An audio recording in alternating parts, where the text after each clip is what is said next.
Oke, selamat malam teman-teman semua, selamat malam.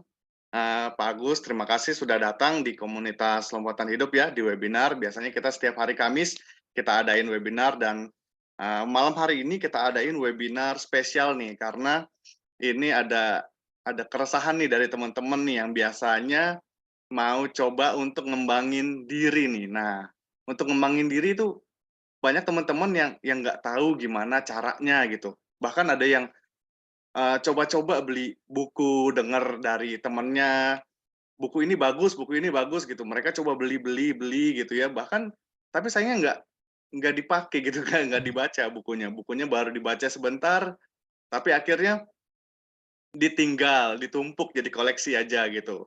Terus, Hmm. akhirnya juga ya nggak dapet, gimana ilmu yang gimana-gimana banget gitu. Jadi, eee kurikulum pengembangan diri jadi nggak kebentuk gitu. Nah, malam hari ini kita kedatangan tamu nih spesial yaitu Pak Agus Setiawan. Pak Agus Setiawan ini founder dari Baca Kilat dan, Think Planner ya. Jadi Pak Agus ini akan share ke kita gimana sih caranya belajar yang benar supaya tujuan pengembangan diri kita tuh tercapai gitu. Nah, oleh karena itu Pak Agus juga nanti akan share gimana cara nyusun kurikulum pengembangan diri kita. Oke, waktu dan tempatnya saya kasih ke Pak Agus langsung ya. Silakan Pak Agus. Oke, siap. Teman-teman, suara saya jelas ya? Jelas Pak Agus. Oke, terima kasih buat Bro Charles dari Lompatan Hidup. Terima kasih buat Bro Ari, Bu Rusi. Dan di sini saya mau sharing, ya, diminta untuk sharing dan senang sekali bisa bertemu dengan teman-teman semuanya. Nah, saya pengen tanya nih, teman-teman. Siapa di ruangan ini yang hobi baca buku? Boleh angkat tangan atau chat gitu.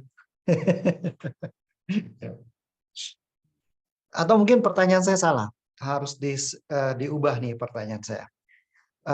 Siapa yang hobi beli buku? Nah, lebih pas gitu kali ya. Nah, saya punya masalah hobi beli buku. Nah, saya punya permasalahan yang lebih kurang sama dengan teman-teman semua. Ya, jadi kita tahu baca buku itu penting, ya kan? Baca buku itu penting. Jadi penting untuk kesuksesan kita, penting untuk pengembangan diri kita. So kita mulai beli buku, beli buku, beli buku. Dan kita mencari rekomendasi buku dari berbagai sumber, dari teman lah, dari koran nasional dan lain-lain. Tapi apa yang terjadi? Buku itu selalu menumpuk, menumpuk, tapi nggak pernah kita selesaikan. Betul nggak? Buku itu menjadi sesuatu yang membaca itu menjadi sesuatu yang selalu kita ingin lakukan, tapi nggak pernah kita selesaikan. Why itu terjadi sementara di sisi lain kan kita percaya dan kita yakin bahwa baca buku itu penting untuk kesuksesan kita. Nah, disinilah kita perlu sebuah kejelasan yang saya sebut dengan kurikulum pengembangan diri. Nah, kalau sama Netflix, ya oke. Kalau kita nggak punya kejelasan, kita nggak punya kejelasan, saya harus baca buku apa sih? Iya. Katanya buku ini bagus, saya mau baca gitu ya. Let's say teman-teman uh, mau baca buku Stillness is the Key. Wah, Stillness is the Key bagus. Saya perlu baca. Katanya bagus, saya beli. Tapi nggak pernah dituntaskan.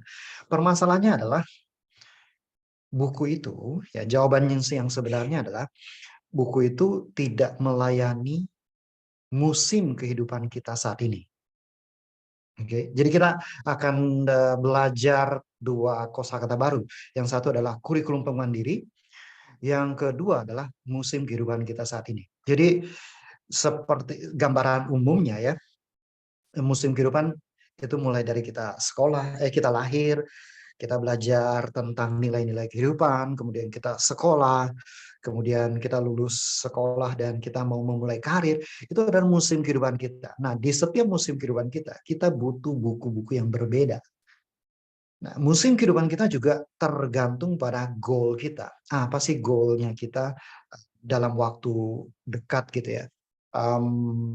Saya punya program yang lebih mementingkan goal itu harus dibuat goal 12 minggu, bukan goal 12 bulan. Karena kalau goal 12 bulan, seringkali kita kejebak dalam pemikiran delusi waktu ya. Pada saat kita buat resolusi tahun baru di bulan Januari, tenang masih ada 11 bulan. Tenang masih ada 10 bulan gitu. Dan seterusnya tiba-tiba sisa 3 bulan.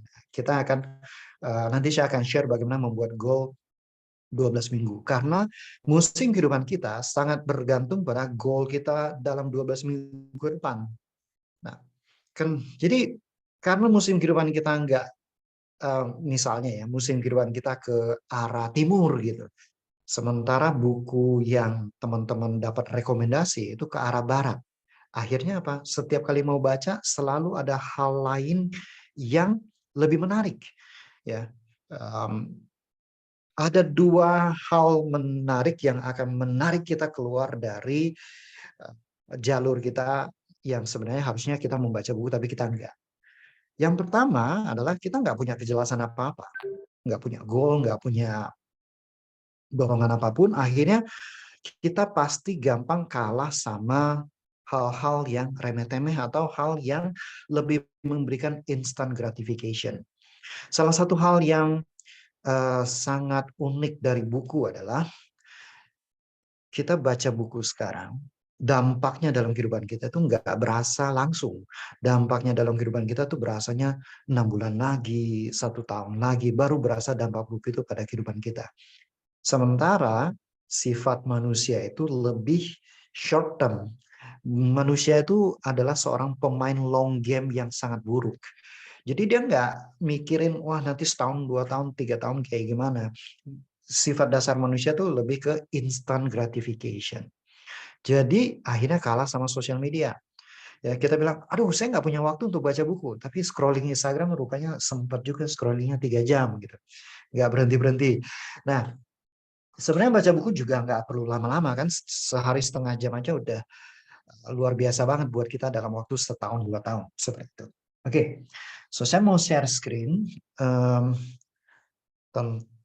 Share screen beberapa hal gitu ya. Ini dari Bro Charles menyampaikan bagaimana webinar malam ini kita mau bahas bagaimana mencapai goal dengan cara yang tepat. Oke. Terus memaksimalkan produktivitas sesuai prioritas kita. Oke, kalau sesuai prioritas nanti akan saya share sebuah cara bagaimana kita menemukan true priority. Cara mempelajari banyak hal dengan cepat dan tepat. Oke. Serta menjadi ahli di bidang yang Anda sukai dan berdampak untuk banyak orang. Nah, ini jawabannya ini semua adalah menyusun kurikulum pemandiri. Tapi tentu menyusun kurikulum pemandiri ada beberapa langkahnya ya.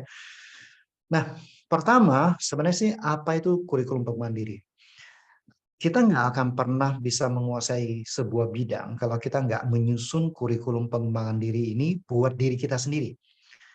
Contohnya misalkan kita tahu Pak Ari, Bro Ari, Cilusi itu menguasai human design.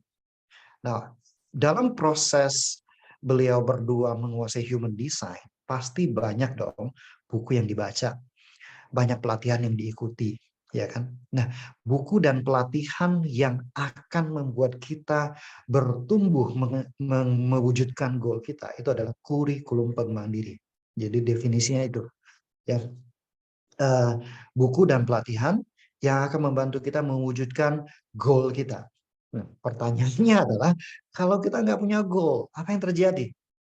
Kita bingung dong, mau baca buku apa. Buku apa aja akan dianggap bagus. Nah, buku apa aja akan dianggap penting, gitu ya. Kalau semua buku dianggap penting dan semua buku dianggap bagus, maka sebenarnya uh, semua buku nggak ada yang penting, gitu ya. Semua buku yang diterbitkan di dunia ini pasti bagus. Tapi pertanyaannya adalah, buku itu tepat nggak buat kita saat ini? Itulah kenapa kita harus menyusun kurikulum mandiri. Nah, tadi kita udah bahas ya, Kita beli buku terus tapi nggak pernah dibaca gitu ya. Terus kita beli bukunya dari mana? Dari rekomendasi. Rekomendasi orang ini katanya buku ini bagus, katanya buku itu bagus. Tapi kita nggak pernah menyediakan waktu untuk baca buku itu. Akhirnya buku itu menumpuk terus gitu kan. Bahkan banyak yang masih sampul plastik gitu. Nah, supaya kita bisa menyusun kurikulum mandiri, yang pertama kita harus tahu visinya kita. Visi ini kita mulai dengan, let's say, 5 tahun ke depan. Ya, visi 5 tahun atau visi 10 tahun ke depan. Kita mulai dari sini. Di sini kita mulai dengan begin with the end in mind. Kalau kita bicara visi, kita bicara begin with the end in mind. Kita nggak peduli bagaimana caranya mencapai itu, bagaimana jalurnya, apa yang akan kita lakukan, kita nggak peduli. Ya. Pokoknya 10 tahun lagi, seandainya visi saya tercapai, saya mencapai financial freedom. Nah, saya mencapai financial freedom itu karir saya kayak apa, eh, keuangan saya kayak apa, relasi saya kayak apa, kesehatan saya kayak apa, kontribusi saya pada keluarga atau pada dunia bekerja saya atau pada komunitas sosial yang lebih besar apa. Nah, ini adalah visi 10 tahun kita. Saya prefer untuk, karena kita di usia-usia produktif kita ini, prioritas utama kita adalah mencapai kemapanan keuangan, maka saya prefer visi ini berkaitan dengan financial freedom, gitu ya. Nah, seandainya hidup saya sudah financial freedom, karir saya kayak apa sih, keuangan saya kayak apa, petualangan saya kayak apa, kontribusi saya kayak apa, yang itu teman-teman buat, begin with the end in mind. Nah, setelah visi, di bawah visi itu adalah goal. Goal di sini saya merekomendasikan teman-teman untuk membuat goal 12 minggu. Jadi 12 minggu ke depan. Nah, kalau visi itu begin with the end in mind, goal itu harus dimulai dari situasi saat ini. Situasi saat ini, sumber daya saat ini, apa yang saya punya saat ini, dan dari apa yang kita punya saat ini, situasi saat ini, sumber daya saat ini, 12 minggu ke depan, apa yang harus saya selesaikan, ya, apa yang harus saya selesaikan, apa yang harus saya capai untuk mendekatkan saya ke visi. Ini yang bedanya visi sama goal. Goal itu hasil akhirnya apa? Saya nggak peduli gimana jalannya. Itu visi. Tapi goal, dari situasi saya sekarang, pekerjaan saya sekarang, sumber daya yang saya miliki sekarang, skill yang saya punya sekarang, tanggung jawab yang saya miliki sekarang, apa yang bisa saya capai, apa yang bisa saya selesaikan, atau apa yang harus saya capai, atau apa yang harus saya selesaikan, supaya saya lebih dekat pada visi saya. Jadi mulainya dari apapun yang kita miliki sekarang. Nah, goal 12 minggu ini, kita perlu, bedanya pemikiran goal saya dengan pada umumnya adalah, orang pada umumnya bikin goal, dia bikin goal, saya kepengen nih, kayak orang itu, saya kepengen capai ini, saya kepengen capai itu. Salah satu faktor goal itu adalah goal yang bagus adalah goal itu harus personal dan bermakna. Personal dan bermakna artinya biar aja orang lain mikir bahwa goal saya ini lucu, goal saya ini katrok atau apapun, tapi ini penting buat saya. Kalau saya capai goal ini, maka saya naik level untuk mendekatkan diri saya pada visi. Nah, jadi yang pertama, goal itu harus personal dan bermakna. Jangan ikut-ikutan. Jangan, punya goal itu keren deh, gitu ya. Selama goal itu tidak personal, selama goal itu tidak bermakna buat kita, goal itu nggak akan pernah kita sentuh. Goal itu nggak akan pernah kita obok-obok, kita eksekusi dan lain-lain, gitu. Itu faktor pertama. Oke. Kemudian ada 3 level goal yang perlu kita kenali. Goal, ada 3 level goal. Level pertama adalah small goal. Small goal ini adalah goal yang ya kita nggak perlu usaha yang gimana-gimana. Goal itu akan tercapai dengan sendirinya. Dikasih waktu, goal itu akan tercapai dengan sendirinya. Contohnya apa? Oh, saya mau beli handphone. Ya udah tabung aja. Berapa bulan? 6 bulan, 3 bulan, 2 bulan. Terus langsung deh capai goal itu. Ya, itu small goal. Kita nggak perlu menaikkan level berpikir kita. Kita nggak perlu menaikkan level aksi kita. Kita nggak perlu mengembangkan diri kita. Goal itu sudah tercapai dengan sendirinya. Itu small goal. Yang kedua adalah stretch goal.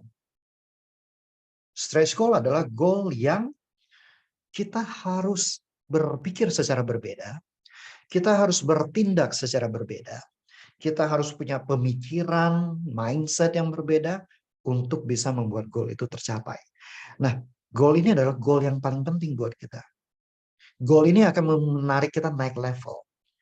Dan yang ketiga, goal yang harus kita hindari itu adalah goal yang delusional. Delusional goal ini adalah goal yang muluk-muluk lah gitu ya. Misalnya udah usia segini, saya bilang saya mau jadi pemain golf profesional. Ya saya harus berlatih berapa lama, saya harus mengorbankan musim kehidupan saya berapa banyak. Ya, itu delusional. Oke? Nah, jadi level goal ini harus kita selaraskan dengan musim kehidupan kita. Nah, kita harus melihat kembali musim kehidupan kita apa. Apakah sekarang misalnya nih, goalnya teman-teman, saya mau bangun bisnis sendiri. Ya, saya mau bangun bisnis sendiri. Tapi sekarang musim kehidupan teman-teman, itu teman-teman baru diangkat jadi manajer di pekerjaannya. Misalnya seperti itu. Nah, kalau misalnya kita berpikir bahwa mau bangun bisnis sendiri, tapi saat ini musim kehidupan kita itu adalah kita itu baru diangkat jadi manajer, kita nggak akan punya energi, perhatian, dan waktu untuk mengejar goal kita untuk membangun bisnis itu. Akhirnya goal yang kita buat untuk membangun bisnis itu akan kalah prioritasnya. Aduh, kerjaan saya sibuk nih. Aduh, ada meeting ini nih. Aduh, ada hal yang belum selesai yang harus saya selesaikan. Akhirnya semua energi kita, semua perhatian kita, semua waktu kita akan ditumpahkan ke musim kehidupan kita saat ini. Musim kehidupan kita seperti gravitasi. Dia akan menarik energi kita, dia akan menarik perhatian kita, dia akan menarik waktu kita untuk ke situ. Nah, kalau kita bikin goal yang tidak sesuai sama musim kehidupan kita, yaitu, saya udah bikin goal, percuma Pak, nggak ada waktu untuk kerjain goal saya, nggak ada waktu untuk ini. Ya, karena apa? Karena musim kehidupannya nggak di situ. Nah, yang lebih cocok adalah, alright, saya sekarang musim kehidupannya saya baru diangkat jadi manajer. Tapi saya punya impian, saya punya goal untuk bangun bisnis sendiri. Apa yang harus saya lakukan, apa yang harus saya capai di musim kehidupan ini, supaya mendekatkan diri saya suatu hari, ya, saya bisa membuat bisnis sendiri dengan sukses, gitu. Oke, misalkan kita buat baik. Selama saya menjadi manajer, saya akan mempelajari bagaimana menjalankan bisnis dan membangun tim supaya bisnisnya sukses, gitu. Nah, jadi teman-teman bikin goal yang membuat teman-teman menjadi manajer sukses itu apa? Nah, ketika teman-teman membuat goal menjadi manajer sukses ya, manajer yang sukses dengan karakter, dengan kriteria KPI teman-teman yang teman-teman jabarkan gitu ya, menjadi manajer yang sukses, maka teman-teman akan mempelajari banyak hal. Dan dari situ teman-teman akan menyusun dengan sendirinya kurikulum Bank Mandiri. Atau at least teman-teman nggak tahu ada kurikulum Bank Mandiri, tapi teman-teman jelas banget ini musim kehidupan saya mau menjadi manajer yang sukses, yang bisa bangun tim dengan baik, yang bisa meningkatkan penjualan dan lain-lain. Saya butuh buku apa ya? Otomatis radar pikiran kita akan cari, saya butuh buku ini, saya butuh buku ini, saya butuh buku ini, gitu. Oh, rupanya buku yang direkomendasi sama Agus itu nggak cocok buat saya sekarang. Itu kan untuk bangun bisnis. Saya perlu jadi manajer yang sukses. Seperti itu. Nah, jadi gambaran sebenarnya dari kurikulum Bank Mandiri, di baliknya itu harus punya goal yang selaras dengan musim kehidupan kita. Oke? Kalau ada pertanyaan, anytime bisa tanya ya. Oke, ini sudah, visi sudah, goal sudah, 3 level goal, musim kehidupan sudah. Nah, sekarang kita perlu tahu ini dulu, prioritas. Ada yang namanya prioritas yang true priority, ada yang namanya pseudo priority. Nah, true priority artinya ya itu prioritas kita yang sebenarnya. Kita udah set, kita udah tahu, dan semua energi, perhatian, dan waktu kita arahin untuk mengerjain prioritas itu. Itu true priority. Tapi kalau pseudo priority adalah prioritas yang kita pikir itu prioritas, tapi selalu kita tunda untuk ngerjainnya. Alasan mendasarnya adalah tidak sesuai sama musim kehidupan. Nah, walaupun kita udah tahu musim kehidupan kita, ya, sebentar, saya share. Walaupun kita udah tahu musim kehidupan kita, ada satu hal yang perlu kita kerjakan dulu supaya kita nggak salah musim dengan musim kehidupan kita. Oke, ini saya hapus dulu. Oke. Nah, di sini teman-teman bisa lihat ada sebuah tabel ya. Tabel ini saya sebut dengan highest first process ya. Highest first process ini akan membantu kita untuk menemukan true priority. Oke. Sorry. True priority. Nah, tadi saya sharing tentang priority. Saya sering tentang kita perlu membuat goal. Nah, berapa banyak goal yang harus kita buat untuk 12 minggu ke depan? Tadi sempat saya mention bahwa usia-usia kita ini pastinya mendahulukan, memprioritaskan kemapanan keuangan, ya kan?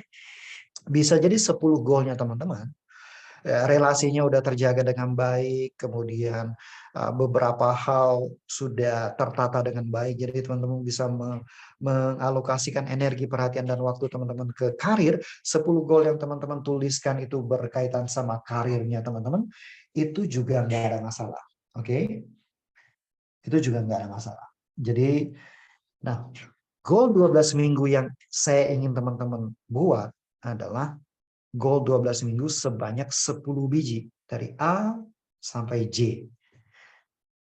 Teman-teman pikirkan semua aspek kehidupan teman-teman. Saya mau capai apa dalam 12 minggu ini? Saya perlu capai apa dalam 12 minggu ini supaya saya lebih mendekatkan diri saya pada visi saya. Gitu. Let's say kita ambil manajer tadi ya. Manajer, let's say kita sempitkan lagi, dia manajer manajer keuangan. Oke, dia manajer keuangan. Oke, berarti goal pertamanya dia, let's say,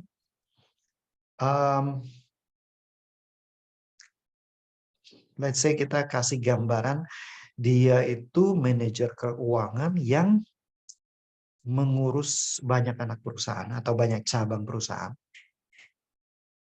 Dan dia ini meetingnya banyak banget. Jadi instead of pulang kerja jam 5 sore, dia itu pulang kerjanya bisa sampai jam 9, jam 10 malam. Nah, di sisi lain, dia mau bangun sebuah bisnis. Ya. Dia mau bangun sebuah bisnis, let's say, dia mau jalanin multi-level marketing.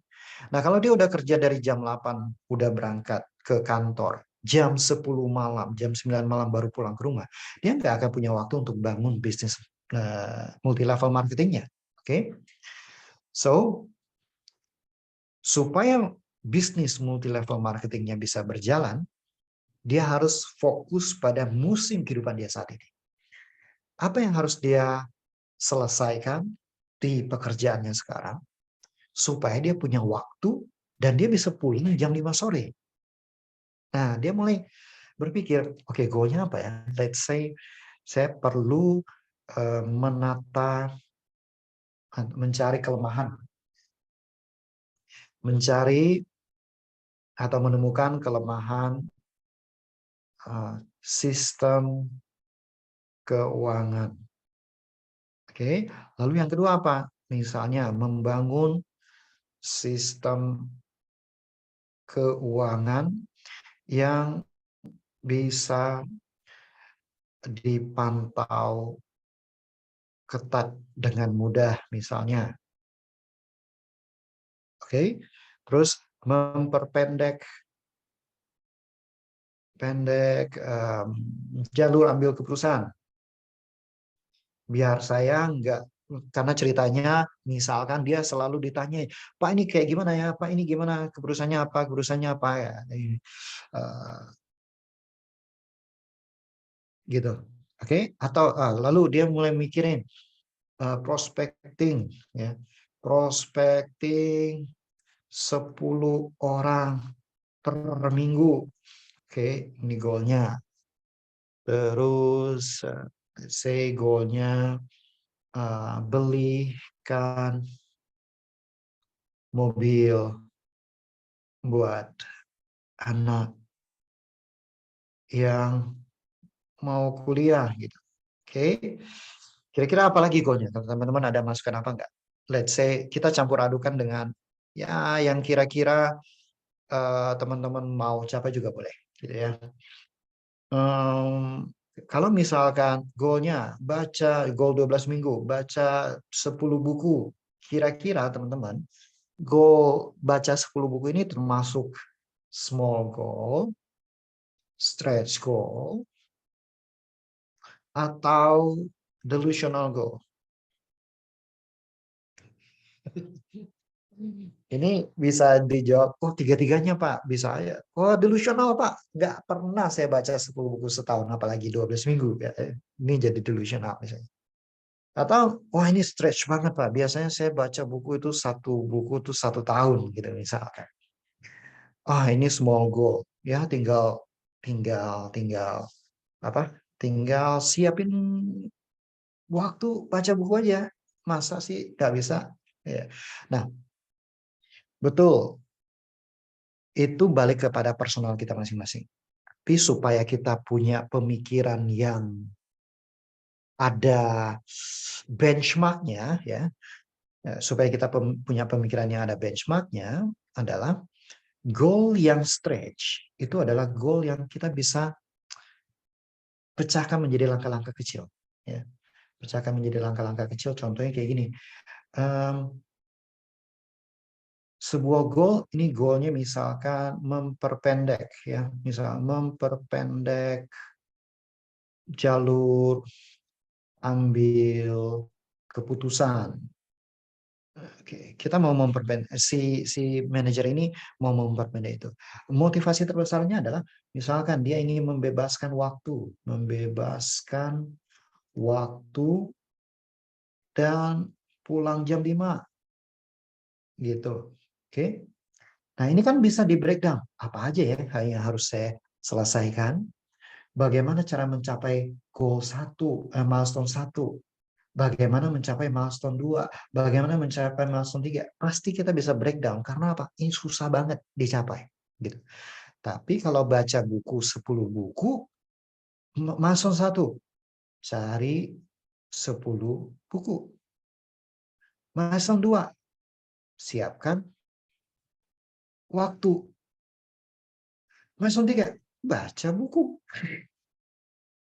Terus cari 10 buku ini bisa diberikan lagi ya? Nggak bisa, terlalu kecil. Gampang banget gitu. Jadi ini adalah salah satu benchmark technical yang bisa kita pegang supaya kita punya definisi yang sama bahwa baca buku, sekedar untuk baca buku, itu small goal. Selama ini kita nggak pernah selesaikan buku, Karena kita nggak ngerti bagaimana caranya, kita nggak ngerti membuat kurikulum mandiri, kita nggak buat goal yang jelas dan lain-lain. Oke? Ini kayaknya sudah ada beberapa contoh goal ya. Saya lihat dulu di chat. Oh ini jawaban stretch goal, stretch goal. Oke, sip. Nah, goalnya apa lagi? Misalnya membuat video tutorial SOP misalnya. Oke? Atau dia punya goal, teman-teman punya goal apa? Ini kita biar cukupin beberapa lagi. Karena let's say teman-teman yang lagi kerja punya goal naik gaji 30%, gitu ya. Punya goal turunin berat badan 5 kilogram, ya kan? Apalagi?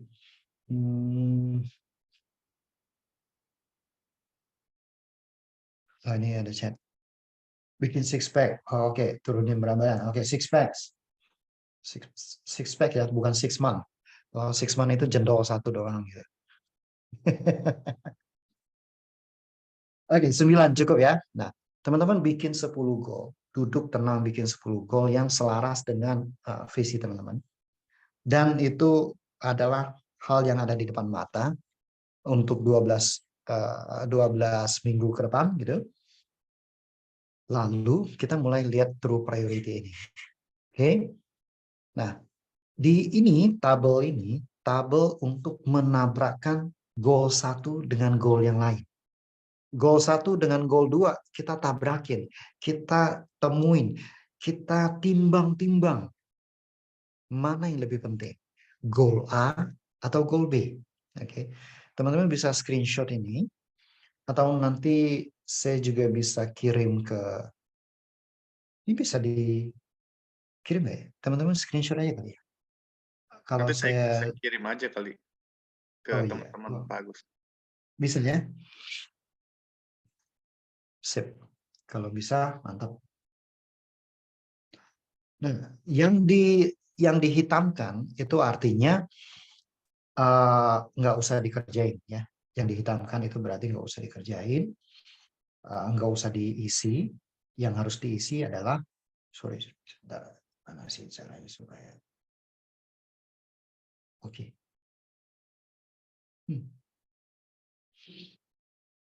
Nah, yang dihitamkan berarti kita nggak perlu tabrakin A sama A, kan nggak perlu. B sama A sama B udah terisi. Oke.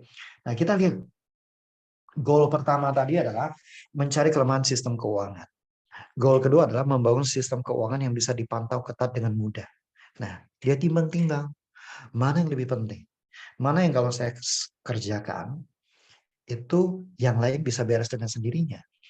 Mana yang kalau saya selesaikan ini, yang nomor 2 lebih gampang selesai.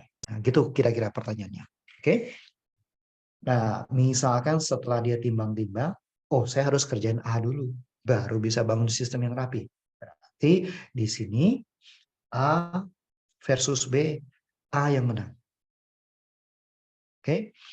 A versus C, A yang menang misalnya. C itu apa ya?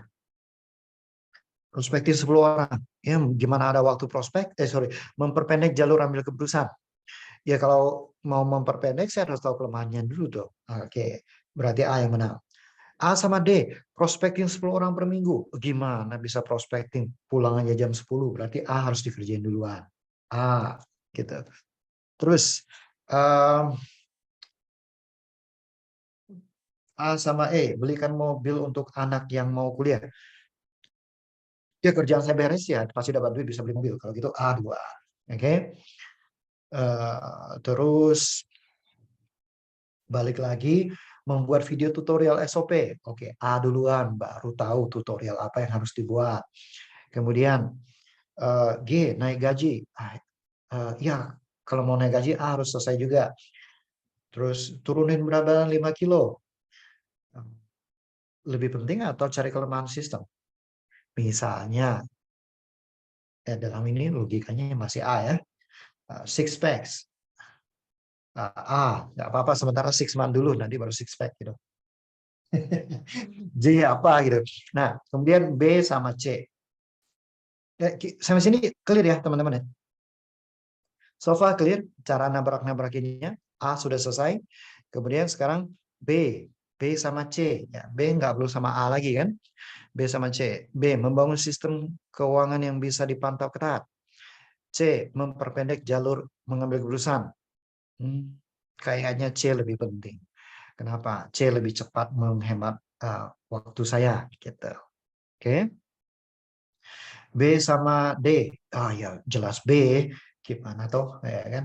Nah, gitu terus sampai I teman-teman tabrakin sama J. Clear ya. Teman-teman tabrakin sampai I versus J. Nah, lalu teman-teman hitung A muncul berapa kali. Nah, misalkan ini B, B, B, B, B, C sama D, C, tapi ini E, ini F, ya jangan sampai gini ya, C tabrakan sama G, yang menang A, nah itu nggak nyambung gitu ya, jangan sampai punya kesalahan kayak gitu ya. Jadi C tabrakan sama G, ya jelas harus jawabannya C atau G ya. D, D sama E, D sama F, D, F gitu ya. D itu apa? Prospecting, belum bisa prospecting kan? Berarti F yang menang. D sama G, D yang menang. D sama H, nah, D sama I. Oke, nah gitu. Nah dalam konteks ini seandainya kita udah anggap selesai gitu ya. A muncul berapa kali? 1, 2, 3, 4, 5, 6, 7, 8. Nah, A muncul 8 kali. B muncul berapa kali? 1, 2, 3, 4, 5, 6. 6. C muncul berapa kali? 1, 2, 3, 4, 5. Oke? Nah, dari sini teman-teman akan menemukan true priority. Kenapa? Karena setiap goal teman-teman itu ditabrakin satu sama lain. Ditabrakin satu sama lain. Ditabrakin mana yang lebih penting. Semuanya ditabrakin. Kalau selama ini kita selalu bikin goalnya berapa? Satu goalnya. Ini yang saya mau capai. Kita nggak bikin lebih dari satu goal. Kita nggak bikin 10 goal. Kita langsung bikin satu goal ini. Belum tentu itu true priority. Jangan-jangan itu adalah pseudo priority. Sesuatu yang kita kira penting, tapi nggak pernah kita berikan energi, perhatian, dan waktu. Nah, setelah kita tabrak-tabrakin, kita kan dapat sesuatu yang empiris. Ini loh yang penting buat saya, nggak bisa diganggu-gugat. Saya udah tabrakin ke semuanya, ini yang paling penting buat saya. Nah, dengan kita dapat kejelasan empiris, ini true priority saya, maka selama 12 bulan ke depan, fokus goal A, fokus goal B, dan fokus goal C jika masih ada waktu. Ya. Nah, dari tadi saya selalu mention energi, perhatian, dan waktu. Energi, perhatian, dan waktu. Ini sesuai urutan kepentingan. Bukan waktu, perhatian, dan energi. Waktu itu antara energi, perhatian, dan waktu. Energi adalah sumber daya terbaik, terpenting yang harus kita jaga dengan baik, atur dengan baik, karena itu ada dalam kendali kita. Supaya kita bisa mengarahkan energi kita 100% dalam blok waktu yang kita siapkan untuk ngerjain sesuatu. Kalau orang bilang time management, oke, saya maunya jam, misalkan time management ya, jam 8 saya mau sharing webinar di Lompatan Hidup, buat teman-teman Lompatan Hidup. Itu time management. Tapi seharian saya minum bir, ya misalnya, saya minum bir. Saya main komputer sepanjang waktu. Saya tidak siapin materi buat teman-teman. Kira-kira jam 8 malam, perhatian saya oke nggak? Energi saya oke nggak? Pastinya enggak. ya kan? Jadi blok waktu yang kita siapkan sesuai dengan time management kita harus pastikan energi dan perhatian kita 100% ada di blok waktu itu. Kalau enggak, waktunya terus berjalan. Seberapa sering kita menentukan waktunya segini ya, saya mau ngerjain ini. Tapi pada saat ngerjain itu pikiran kita melayang kemana-mana. Perhatian kita nggak 100% ngerjain itu. Energi kita nggak 100% di situ. Akhirnya apa? Kerjaannya molor terus, nggak pernah selesai. Oke, nah tentu itu berkaitan lagi sama musim kehidupan kita. Jadi energi, perhatian, dan waktu itu sesuai urutan kepentingan dan sesuai dengan hal yang bisa kita kendalikan. Oke, nah setelah teman-teman tamrakin ini semuanya, teman-teman dapat true priority. Jadi selama, bukan 12 bulan, tapi 12 minggu. Ya, 12 minggu ke depan, fokuskan energi, perhatian, dan waktu teman-teman untuk selesaikan goal A, untuk selesaikan goal B, untuk selesaikan goal C.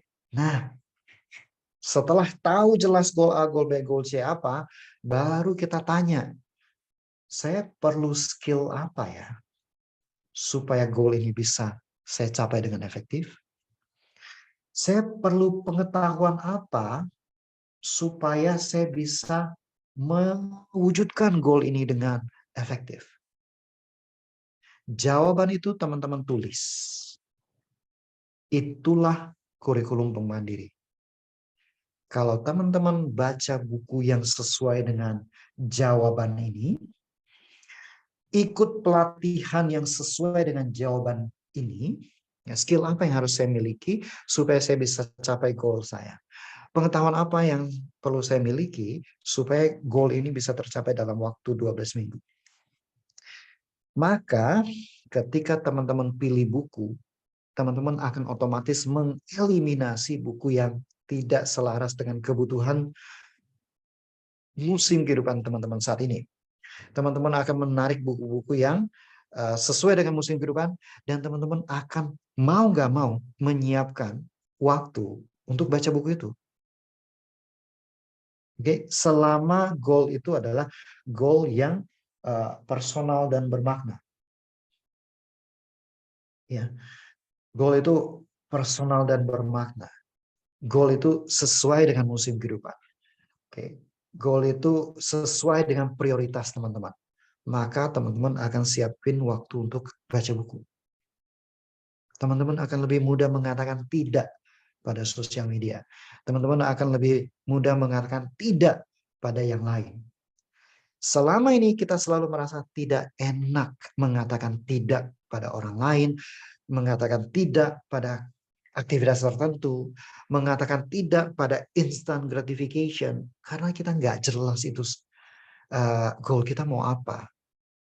Saat ini, dalam waktu ini, energi dan perhatian saya paling bagus diarahkan kemana? Baca buku kah? Kerjain sesuatu kah? Dan itu harus selaras dengan apa yang kita bicarakan dalam sesi malam ini. Oke? Ada pertanyaan teman-teman? Sambil saya cek ini oke. Ini udah oke juga ya. Jadi skill apa yang harus saya miliki, pengetahuan apa yang harus saya punya sesuai dengan true prioritas saya. Itulah kurikulum Bank Mandiri. Jadi nggak sekedar bikin kurikulum Bank Mandiri. 5 tahun lagi saya mau jadi apa ya? 5 tahun lagi saya mau jadi pengusaha sukses. Ya udah, sekarang saya baca buku tentang mindset pengusaha, tentang bagaimana membangun bisnisnya. Tapi sekarang saya lagi sibuk di pekerjaan saya baru diangkat jadi manajer, nggak akan pernah kepegang itu buku. Kenapa? Musim kehidupannya di sini, buku yang ingin dibaca tuh musim kehidupan yang entah berapa musim lagi baru nyampe, gitu. Oke? Nah, terus dalam proses kita membaca, baca itu lupakan pemikiran bahwa saya mau memahami 100% apa yang penulis sampaikan. Itu mindset yang paling menjebak kita, yang membuat kita nggak pernah selesai baca bukunya. Oke? Lupakan mindset belajar baca buku tuh untuk belajar apa isi buku. Kita tinggalkan itu. Yang harus kita adopsi mindsetnya adalah baca itu untuk mencapai tujuan saya. Buku ini bisa kasih saya apa supaya goal saya tercapai. Jadi kita langsung berburu ide buku yang sesuai dengan tujuan kita. Bukan baca buku. Wah, teman-teman sering nggak baca buku ya?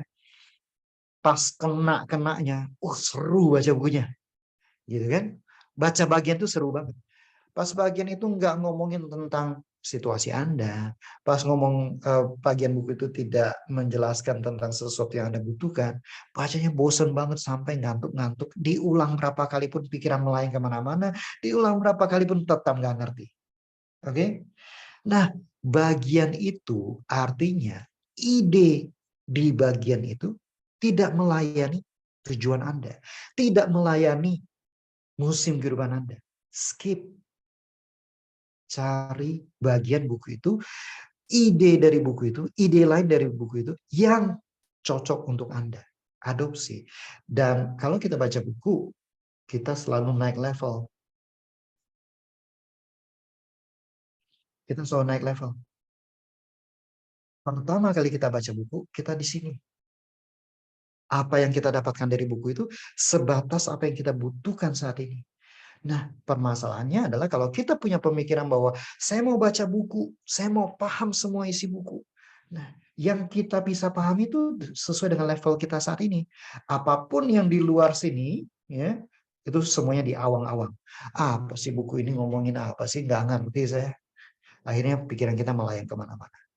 Oke, kita baca buku di level ini. Tujuannya apa? Serap. Idenya apa? Serap, praktekin. Kita akan naik level. Pada saat kita baca buku itu kedua kalinya, kita akan dapat hal yang berbeda dari buku itu. Kita naik level lagi. Kita praktekin, kita baca buku itu sekali lagi, level kita beda lagi. Oke. Jadi kalau buku itu sesuai sama kurikulum mandiri kita bacanya akan selalu naik level. Kalau buku itu nggak sesuai sama buku kurikulum mandiri kita, jangankan dibaca selesai, baru 5 menit aja udah tidur, ya. Oke. Nah, ini ada pertanyaan. Bedanya apa? Visi sama goal. Visi itu begin with the end in mind. Hasil akhirnya apa? Kehidupan saya 10 tahun lagi saya mau kehidupannya kayak apa. Kita nggak peduli jalannya kayak gimana. Itu visi. Begin with the end in mind. Tapi kalau goal itu mulai dari situasi saat ini. Sekarang saya sedang punya tanggung jawab apa? Saya punya sumber daya apa? Saya harus selesaikan apa? PR saya apa? Goal itu kita buat dari situasi kita sekarang dan kasih deadline 12 minggu ke depan. Itu yang disebut dengan goal. Oke? Jadi kita pedulikan situasi kita saat ini, sumber daya kita saat ini untuk mencapai visi 12 minggu ke depan, apa aja yang harus saya selesaikan? Apa yang harus saya capai? Itu goal. Oke, kalau visi kita bicara 5 tahun, 10 tahun, financial freedom gitu. Oke. Sebelum saya masuk ke materi bonus, kita mungkin buka tanya jawab atau ada yang belum clear, silakan ditanyakan. Silakan, Bro Oke, Charles. teman-teman kalau ada yang mau ditanya silakan ya. Ya. Kalau ada yang masih belum clear gitu, terus misalkan ada yang perlu diklarifikasi atau apa, silakan. Oke. Bagus, Atau ya, bagus. Mungkin ini bukan cuma tentang baca buku juga kali ya, tentang training-training apa yang perlu kita ikuti, webinar-webinar apa yang perlu kita ikuti, guru-guru exactly. apa yang perlu kita ikuti. Mungkin kalau Betul. untuk anak mahasiswa atau yang masih sekolah gitu ya, kursus apa yang perlu diikuti gitu ya, bagus ya. Betul sekali. Betul sekali. Jadi kita nggak sembarang ikut pelatihan. Kita bisa menyeleksi, pelatihan ini orang bilang bagus, bagus, bagus. Misalnya kita ketemu pelatihan digital marketing gitu ya. Wah, pelatihannya bagus, tapi musim kehidupan kita nggak lagi di situ. Kita ikut pelatihan, pulang, apa yang terjadi? Ya udah, selesai pelatihannya. Kita nggak akan bisa follow up praktekin isi pelatihan itu. Kita nggak akan ada energi, perhatian, dan waktu untuk bikin PR dan lain-lain gitu. Iya, iya, iya. Walaupun itu kita sudah bayar, anggaplah gini, kita ikut-ikutan teman nih, Pak Agus ya. Hmm, hmm, Anggap satu hmm, ada pelatihan digital marketing itu bagus banget, karena kita udah bayar misalkan 10 juta nih, kita udah effort nih, keluarin duit. hmm, Tapi hmm, ternyata nggak sesuai sama kurikulum pengembangan diri kita. Akhirnya kita juga walaupun sudah effort keluar uang, tetap hmm. jadi malas-malesan juga ya. Jadi Tetap nggak akan, walaupun kita logikanya kita berpikir bahwa saya harus praktekin nih, udah bayar nih. Tapi musim kehidupan kita gravitasinya gede banget, menarik kita. Akhirnya energi dan perhatian kita nggak akan bisa ke situ. Selain kalau malas-malasan sih bisa juga, tapi itu faktor yang berbeda. Faktor di mana mungkin kita nggak punya goal yang jelas, makanya kita malas gitu. oke, oke, oke. Jadi pertama itu harus benar-benar bikin kurikulum pengembangan dirinya dulu ya. Mhm, mhm. Oke, ini ada pertanyaan ya, Pak Agus dari Mbak Ninik ya. Kalau saya mau menulis buku, itu goal atau visi? Waktunya mungkin lebih dari 12 minggu. Oke. Ah, kalau menuliskan buku itu, ini kan kita kalau pertanyaan ini tuh pertanyaan yang dari titik perspektif saat ini. Kalau kita bicara visi, kita nggak bicara saya harus nulis buku, enggak. Tapi kita bicara visi, misalkan kontribusi.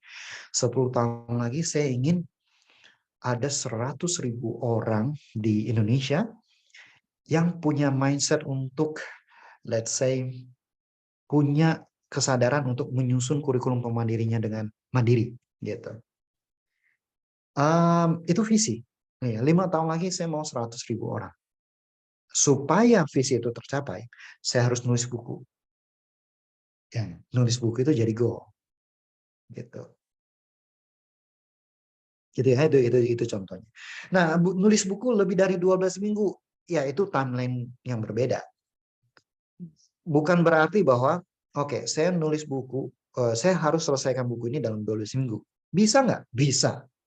Tapi itu bisa menjadi stretch goal, itu bisa menjadi delusional goal juga, gitu ya. Contohnya, eh, saya punya contoh kasus. Ini salah satu peserta, gitu ya. I don't know why, kita udah jelasin dengan baik, dan saya pastikan saya tanya balik, dia ngerti yang mana small goal, yang mana stretch goal, yang mana delusional goal. Tapi akhirnya dia membuat goal seperti ini. Saya ingin mencapai passive income $5.000 per bulan dalam waktu 12 minggu ke depan. Oke, pertanyaan pertama, produk apa yang ini dijual? Oh, saya nulis ebook. Oke, good. Ebooknya udah selesai belum? Belum, masih dalam rencana. Idenya udah ada belum? Masih draft. Belum ada ide yang konkret. Oke, baik. Mungkin masih bisa nih ya, 12 minggu dia mikir gimana caranya dia kerja ekstra waktu dan lain-lain untuk selesaikan ebooknya. Pertanyaan berikutnya, mau jualnya gimana? Oh, pakai digital marketing. Oke, good. Digital marketingnya udah ngerti cara ngiklan sosial media? Oh, belum Pak, saya baru mau belajar. Oke. Lalu punya database yang cukup nggak untuk ngejar $5.000 pertama? Untuk bisa ada komunitas atau email, data email yang bisa dipromosikan? Belum punya, Pak. Nah, berarti $5.000 per bulan dalam 12 minggu itu delusional gitu. Ya. Jadi goalnya adalah baik, 12 minggu depan apa? Apa step pertama yang harus saya lakukan supaya one day, entah itu 1 tahun itu, entah itu 3 tahun, saya bisa mencapai $5.000 per bulan, gitu. Gimana caranya? Fondasinya apa? Oh, mungkin bikin baik. Saya akan mengumpulkan audiens dengan orang-orang yang tertarik pada bidang ini. Gimana caranya? Oh, berarti saya harus bangun sosial media ini, saya harus bangun konten supaya orang tertarik, dan di situ saya bisa belajar orang tertariknya konten yang seperti apa dalam topik ini. Nah, jadi kita banyak hal yang perlu kita bangun kejelasannya kalau dan itu perlu dibangun dari visi kemudian mundur ke goal gitu. Jadi jangan jangan eh, apa ya? Jangan langsung oh goal saya ini ya, tapi musim kedepannya beda ya, goalnya nggak akan pernah selesai. Oke, tadi Mbak Ninik bilang dia mau bikin nulis buku salah satu mata pelajaran SMA, Pak Agus. Ya, nah itu dijabarkan proyeknya berapa lama. Misalnya proyeknya 1 tahun, 12 bulan ya. Nah, 12 minggu ke depan itu apa yang harus diselesaikan supaya eh, level berikutnya lebih bagus. Gitu. Misalkan 12 minggu pertama adalah melakukan research mata pelajaran yang mau ditulis itu, buku yang ada sudah beredar itu, pengetahuannya seperti apa. Sehingga saya bisa menulis buku yang unik dari sudut pandang yang lebih unik. Enggak, ya buku pelajaran penerbit A, penulis A sama penulis B sama aja. Ya, seperti itu. Misalnya. Oke, semoga terjawab ya Mbak Ninik ya. Lanjut Mhm. ya, Pak Agus, pertanyaan dari Mbak Tantri. Apakah ada standar kira-kira berapa buku yang harus selesai dibaca dalam 12 minggu itu? Nggak ada. Kalau kita menggunakan pemikiran-pemikiran seperti itu, kita menggunakan penggaris orang lain untuk mengukur musim kehidupan kita, untuk mengukur apa yang personal dan bermakna buat kita. Nah, itu udah pemikiran yang tidak pas. Gitu. Tergantung musim kehidupan ini, level pengetahuan saya di saat ini, saya harus baca berapa buku supaya goal itu tercapai. Gitu. Nah, balik lagi, jangan buat kurikulum pemandiri sebelum dapat true priority yang tadi. Kalau kita udah ngejar kurikulum mandiri, tapi pseudo priority yang kita jadikan acuan, ya nggak jalan juga kurikulum mandiri. Gitu. Oke, oke. Mungkin teman-teman yang punya goal tapi sampai saat ini masih sulit tercapai, boleh ditanyain ya. Mumpung ada Pak Agus nih, ini pakarnya nih. Halo, Coach Charles. Oke Mas Tema, silakan silakan. Sorry, Ya, eh, silakan. tadi saya mendengar dari awal Pak Agus tadi menjelaskan eh, apa namanya. Tadi waktu saya baca jadi judul webinar ini, saya di kamar mandi baca status teman saya tadi. Langsung saya hubungi dia, saya mau ikut ini dong gitu. Dia kira saya main-main, dia kira saya bercanda, jadi Ini jadi silakan. dia Udah di mute. apa namanya? Dia tertawain saya. Kenapa saya langsung tertarik? Dua kata kunci di judul webinar itu kurikulum pengembangan diri, benar ya tadi ya? Betul. Ya, pengembangan diri itu membuat saya apa sih ini gitu. Jadi saya penasaran gitu karena saya menurut saya sedang mengembangkan diri saya saat ini. Eh, eh, saya sedang sekolah ambil S2 sekarang. Itu sudah saya cita-cita dari 8 tahun yang lalu, tapi baru terwujud tahun 2021 kemarin.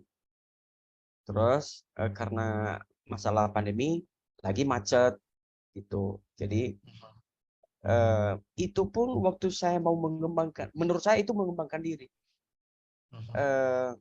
Itu pun waktu saya mau mengembangkan diri itu, saya bingung mau S2-nya ini jurusan mana ini. Tapi yang jelas saya sekarang sehari-hari profesi saya mengajar di sekolah. Jadi saya mau tidak jauh-jauh dari itu. Gitu. Dan hobi saya yang lain, saya di bidang seni, saya musisi untuk sehari-hari. Jadi saya ambil S2 saya jadinya akhirnya di seni, di bidang seni.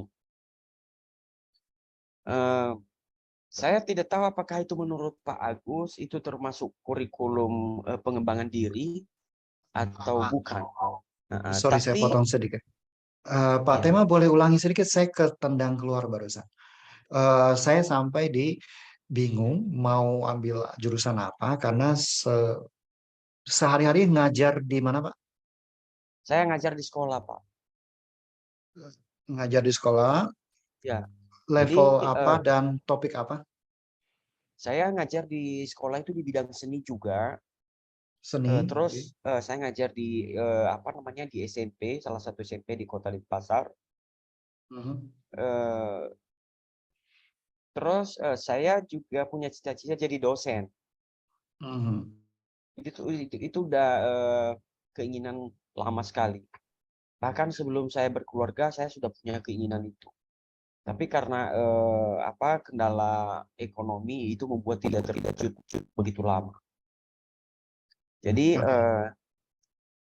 menurut saya itu Pak, itu bagian dari pengembangan diri saya. Saya tidak tahu apakah itu kurikulum atau bukan gitu. Tapi menurut saya itu usaha saya untuk mengembangkan diri.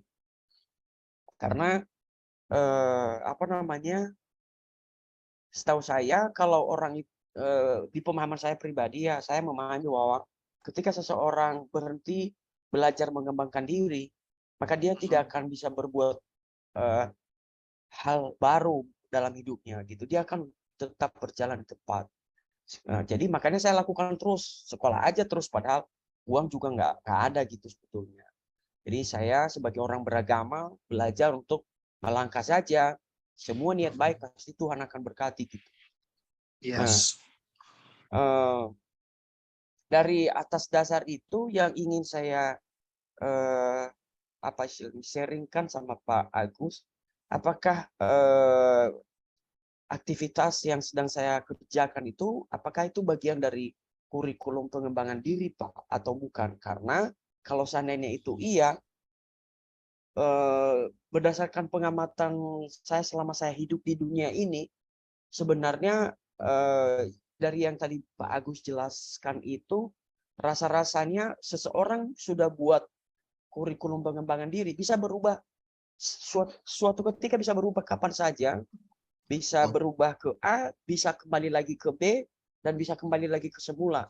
Sesuai dengan museum kesempatan kehidupan. dan ya seperti itu, sesuai kebutuhan. Begitu. Mhm. Jadi kita bangun kurikulum pengembangan diri pun kalau suatu saat besok berubah, mungkin ada opportunity yang lain bisa juga berubah. Jadi percuma juga Mhm. kita bangun kurikulum pengembangan diri. Tahu juga nggak bisa Ya, permanen. Nah itu ya. saya minta tanggapannya Pak. Terima kasih. Oke, jadi pertanyaan pertama adalah apakah aktivitas Bapak sehari-hari saat ini di mana Bapak mengajar di sekolah di bidang seni dan S2-nya sudah milih satu jurusan pastinya kan ya, yang awalnya bingung mau jurusan apa gitu dan punya visi mau jadi dosen. Apakah yang sedang dilakukan ini sudah merupakan kurikulum mandiri? Kita perlu membedakan, jawaban ini seharusnya Bapak akan temukan sendiri. Ya, kita perlu membedakan antara rutinitas yang saat ini sedang saya lakukan sama kurikulum mandiri. Kalau misalkan saat ini, well, kita sedang mengerjakan sesuatu, ya, ini merupakan hal-hal yang, ya, ini rutinnya saya sebagai seorang pengajar, kemudian saya seorang mahasiswa pasca sarjana, dan suatu hari saya mau jadi dosen, saya jalankan ini aja, maka ini adalah kurikulum mandiri saya. Ya, bisa dibilang seperti itu, tapi kita perlu melihat lebih jelas lagi. Ini bagian dari rutinitas atau bagian dari kurikulum mandiri. Karena kalau misalkan kita menyusun kurikulum mandiri, kita punya visi yang jelas, kemudian kita punya goal 12 minggu yang clear, kemudian apa yang harus saya pelajari, apa skill yang harus saya bangun supaya goal 12 minggu ini tercapai, itu kan kurikulum mandiri um, yang kita butuhkan saat ini untuk mencapai goal kita dan jelas goal kita itu membawa kita mendekatkan diri kita pada visinya kita gitu. Nah, jadi pertanyaannya adalah kita perlu merefleksikan ini untuk menjadi dosen, untuk bisa mengajar dengan lebih baik, apakah ini membuat saya terdorong untuk baca buku, untuk membuat saya naik level mengajarnya, untuk membuat saya naik level di proses saya belajar di perkuliahan saya, seperti itu. Jika jawabannya ya, ya kita bisa kategorikan sebagai kurikulum mandiri. Kalau enggak, ya itu cuma rutinitas yang ya ini tanggung jawab saya yang harus saya lakukan. Kita nggak mikir betternya seperti apa. Kita nggak mikir bagaimana saya kayak gini. Ini pertanyaan serupa yang ditanyakan oleh Angela Duckworth, penulis buku Grit, GRIT, ke mentornya Anders Ericsson, penulis buku Peak. Nah, teman-teman pasti pernah mengenal atau pernah mendengar hukum 10.000 jam, gitu ya, yang dipopulerkan oleh Malcolm Gladwell dalam bukunya Outliers. Nah, buku Outliers itu berdasarkan penelitian yang dilakukan oleh Anders Ericsson, judul bukunya Peak. Dia menekankan di buku Peak itu adalah deliberate practice. Nah, suatu hari Angela Duckworth bertanya ke Anders Ericsson, Pak, saya adalah seorang pelari. Saya berlari itu sejak saya SMP. Sampai sekarang saya jadi guru besar dan penulis buku. Ini udah bertahun-tahun. Nah, katanya kan di buku Peak itu kalau kita melatih sebuah skill 10.000 jam atau 7.000 jam atau berapapun yang dipopulerkan orang-orang, maka kita jadi kelas dunia. Oke? Kenapa saya nggak jadi juara Olimpiade? Kenapa saya nggak memenangkan medali emas apapun seumur hidup saya? Si Anders Ericsson bertanya balik. Selama kamu lari bertahun-tahun ini, kamu mikir nggak bagaimana supaya larinya lebih cepat?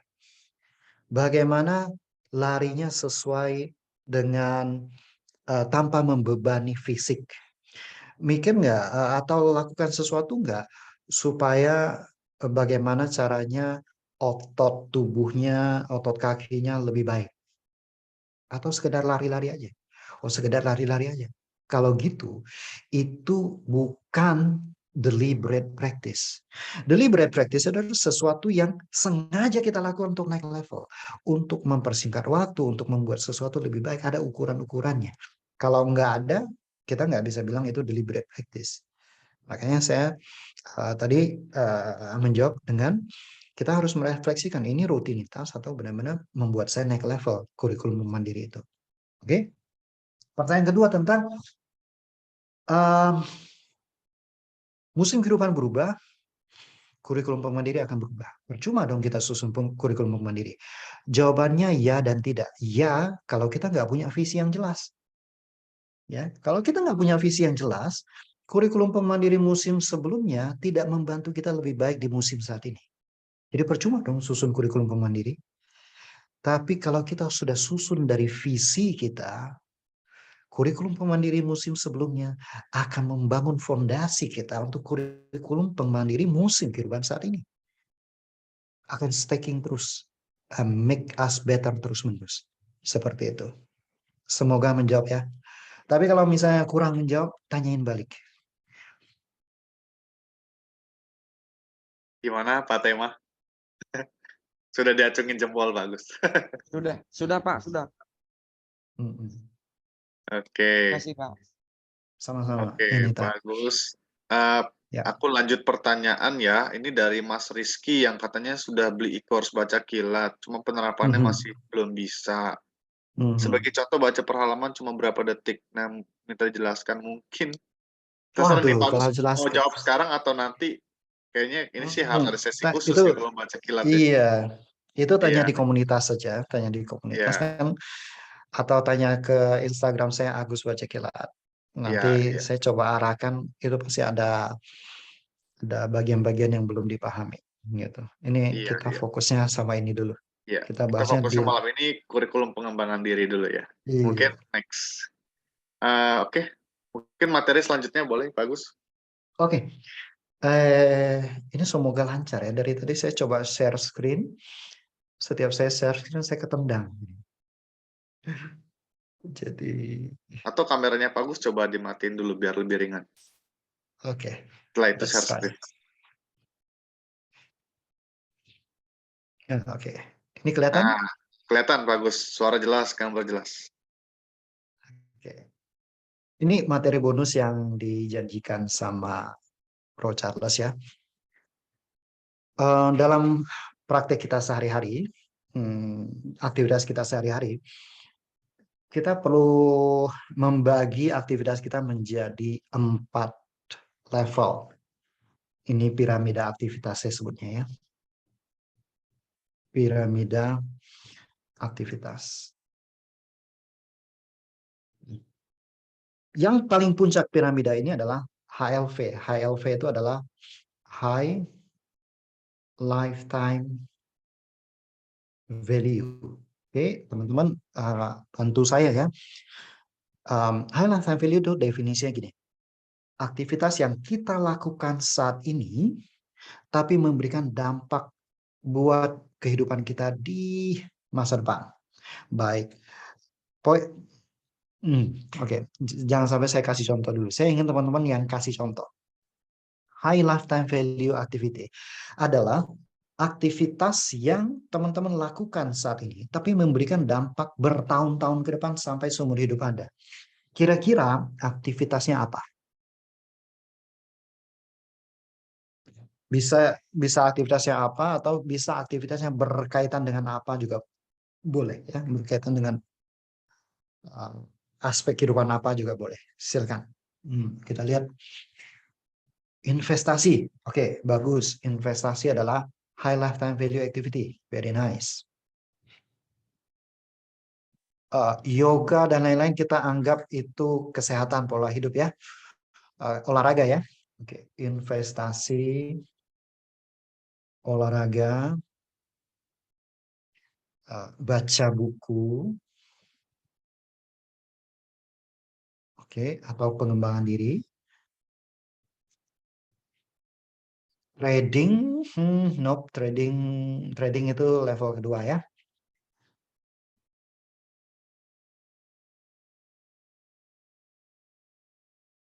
Oke, membangun jaringan bisnis, kuliah tadi kita masuk ke pengembangan diri, baca buku. Oke, apa lagi? Apa yang aktivitas yang kita lakukan saat ini memberikan dampak bertahun-tahun ke depan? Kalau membangun jaringan bisnis itu level berikutnya. Kuliah ya kita samakan dengan baca buku. Ya, pengembangan diri gitu. Ayo, apa lagi? Ikut pelatihan pengembangan diri. Tapi benar, high lifetime value. Oke. Hal-hal yang berhubungan dengan spiritual, ibadah. Oke. Upgrade skill pengembangan diri. Bangun relasi yang baik dengan relasi keluarga. Aktivitas-aktivitas yang membangun keluarga. Nah, jadi kalau kita lihat high lifetime value activity itu cuma yang berkaitan sama spiritual, yang berkaitan sama investasi. Investasi pun sebenarnya bisa kita kategorikan di level berikutnya ya, bukan di level high lifetime value ini. Olahraga, pengembangan diri, dan yang berkaitan dengan keluarga. Spend waktu sama keluarga kita. Ingat, kenapa kita bekerja keras? Karena kita mau keluarga kita bahagia. Nah, keluarga kita bahagia itu, love itu kan tidak cuma di spend with money. Love itu tidak dieja dengan uang. Love itu dieja dengan waktu. Love itu dieja dengan perhatian. Love itu dieja dengan tanggung jawab dan lain-lain. Kan banyak aspek keluarga itu. Jadi kita nggak sekedar lihat dari uangnya doang. Nah, kalau kita analogikan, high lifetime value ini adalah batu-batu besar dalam kehidupan kita. Oke? Next, high rupiah value. High rupiah value adalah aktivitas-aktivitas yang menghasilkan buat kita pekerjaan kita, investasi kita, bisnis kita, atau alasan apapun yang membuat Anda bekerja di tempat dan aspek pekerjaan Anda saat ini, itu adalah high rupiah value. Kita berpikir dari begini, apa yang bisa saya lakukan dan hanya bisa saya lakukan. Dan jika saya lakukan dengan sangat baik, itu akan memberikan high return buat saya. Itu high rupiah value. Oke, kita harus filter dengan pertanyaan-pertanyaan ini. Kalau enggak apa? Kita akan menyamakan pekerjaan saya dari pagi sampai sore itu high rupiah value. No, dalam jam bekerja kita dari jam 9 sampai jam 5 itu ada yang high rupiah value, ada yang low rupiah value, ada yang zero rupiah value. Kita harus bedain. Jadi kita harus filter dengan pertanyaan, apa yang bisa saya lakukan dan hanya bisa saya lakukan, dan jika saya lakukan dengan baik, itu akan memberikan return paling besar buat saya. Jawaban-jawaban yang masuk ke dalam filter high rupiah value, filter pertanyaan ini, itu adalah high rupiah value. Misalkan Pak Rizky bilang trading, ya trading itu high rupiah value. Misalkan, saya bangun sistem di pekerjaan saya sebagai manajer, itu high rupiah value. Kalau saya jawab telepon atau saya harus baca surat-surat yang panjang lebar, tapi saya nggak bisa benerin sistem, saya sedang melakukan low rupiah value. Oke? Teman-teman clear ya dengan high rupiah value? Terus low rupiah value, low rupiah value adalah aktivitas-aktivitas yang kita mau kerjain itu enggan, tapi kalau nggak dikerjain akan memberikan dampak buruk pada high rupiah value dan high lifetime value. Dalam pekerjaan kita, laporan-laporan, administrasi, kelengkapan dokumen. Dalam kehidupan kita harus bawa mobil pergi servis, kita harus nyetir perjalanan panjang, itu bisa jadi low rupiah value. Ya, kalau misalkan atau beresin rumah gitu. Nah, kalau kita nggak lakuin, kita nggak servis mobil, low rupiah value itu tidak diselesaikan, suatu hari mobilnya mogok, high rupiah value terkendala, high lifetime value juga terkendala. Oke, yang bisa kita lakukan adalah kita bagi dua.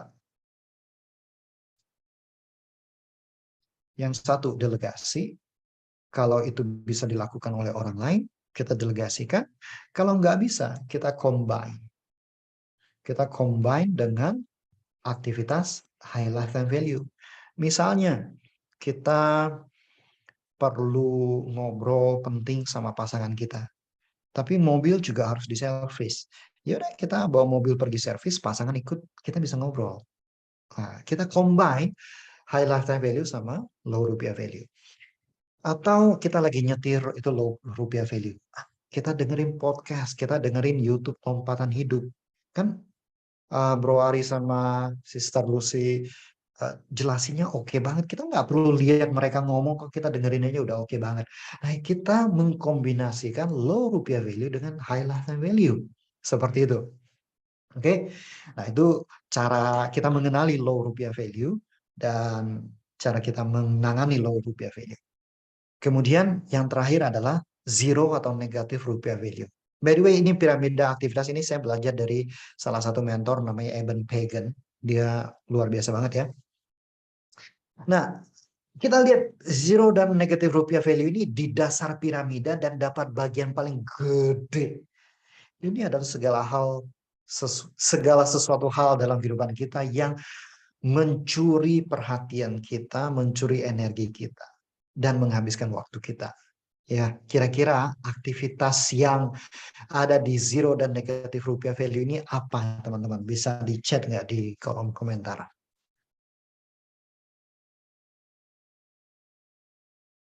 Gosip ya, sosmed, oke?